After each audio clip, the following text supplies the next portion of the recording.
I don't have many questions left, shortly. Nat, it was obviously Adelaide last time with the ankle injury pre-game. Have you changed your routine and what will you be doing differently? Well, strapped up at the moment, and I'll probably leave that on until the game, I reckon. So yeah, no, not much will change. I'll just be a little bit more cautious in the hotel room this time, I think. You going back to the same hotel? I think so, yeah. What actually did happen that day? I never caught up with the exact story. Was it you jumping the ball and tossing the ball and then stepped on something? Yeah, it's I think it's been reported pretty heavily. I was just mucking around with the footy pre-game as I always do, and an innocuous incident rolled my ankle. Did that set you back, you reckon, not much or not? No, not really. No. And they say there'll be a minute silence before the match on the weekend. Is that something you'll have to not prepare for, but it's a different preparation, isn't it? There'll be a lot of emotion at the ground. Yeah, I'm sure there will be. Obviously, my deepest sympathies and condolences go out to his family and friends and the Port Adelaide Footy Club. Obviously, finals games, there is the national anthem, and obviously this week with the minute silence, it'll be a little bit different, but not too much. Not too much will change. So.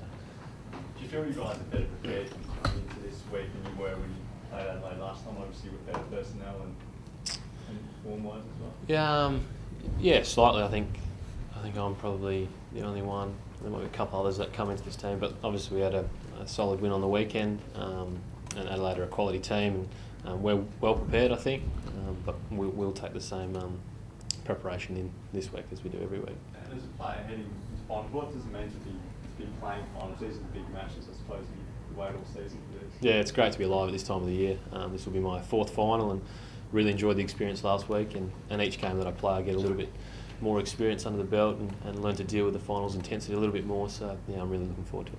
Have you thoughts on Adelaide's midfield? Yeah, obviously got a quality midfield with Dangerfield and Thompson, Vince, Van Berlo, the likes going through there, so they were really dangerous last time. I think they dominated us in the clearances, so it's something we'll definitely look at this week and try and get on top of.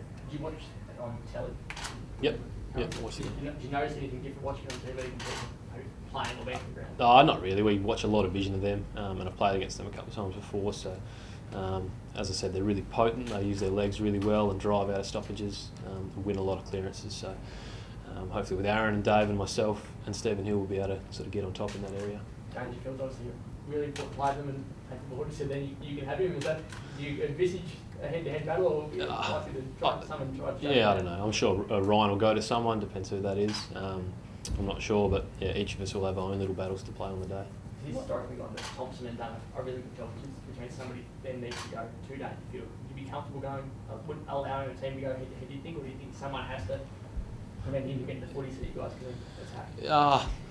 The way footy is these days, you sort of don't really go head-to-head with players and sort of shake hands at the start and not see them again. Players are really responsible for their direct opponent, and I'm sure Ross will decide to shut one player down using Ryan, and the rest of us will have a responsibility to take care of their midfield. What is it about Dangerfield that makes him so dangerous particularly? I think he's just such a strong player. He picks the ball up and just starts running and makes something happen every time. So a lot of times when you think the ball's dead, he's able to create something out of nothing. So we're aware of that, and we're trying to stop that this week. You mentioned Aaron Stanley's obviously has had a terrific few weeks. Have you noticed a change in him or the way he's gone about it since he's come back into the team? Oh, not really. He's a great player, and he was always going to build back to that first-class form. And it's good we're starting to get some continuity back with our midfield group playing regular games together, and they're starting to click. You guys seem to be doing better though at the clearances than you probably were earlier in the year with him. What do you put that down to? Well, I think after round one we were first in the competition in clearances. So then obviously we had a few personnel changes after the first couple of games, so that sort of threw things out a little bit. But over the last sort of 5 or 6 weeks, we've really been building. Most rival midfields almost assume that Sandilands is going to win the tap, and they try to read it off him. What about Adelaide? Do they back in Jacobs, or you notice that they're assuming that Sandilands will win as well? Yeah, well, I think Jacobs is an All-Australian nomination as well. Correct me if I'm wrong, but no, he's had a fantastic season as well, so we'll definitely be planning for him. And obviously a lot of midfields try and go third man up to try and quell the influence of Aaron's dominance, so we'll be watching for that as well. As a midfield, what's the difference between having Aaron and John Griffin rucking as opposed to Aaron and Kepler Bradley rucking?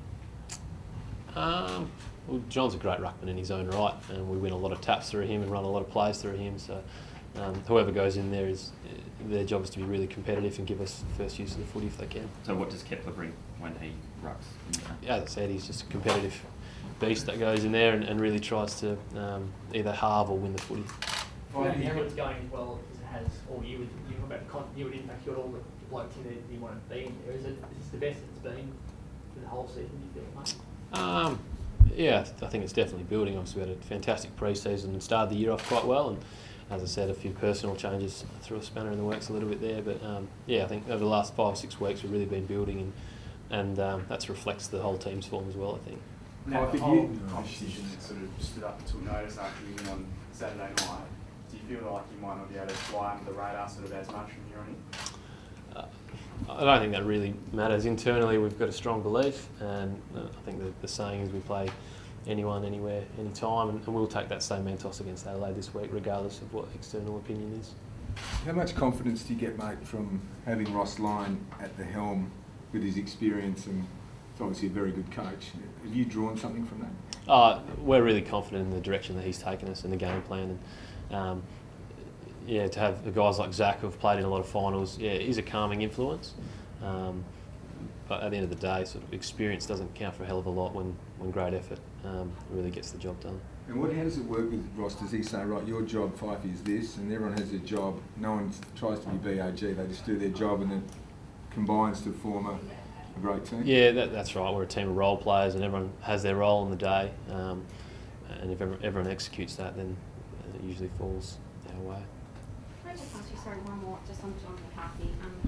It seems like when these things happen, it really hits the footy community hard. It's pretty tight group, isn't it? Yeah, the AFL Players Association and all players, past and present, are a really tight-knit group, and it does shock the whole system.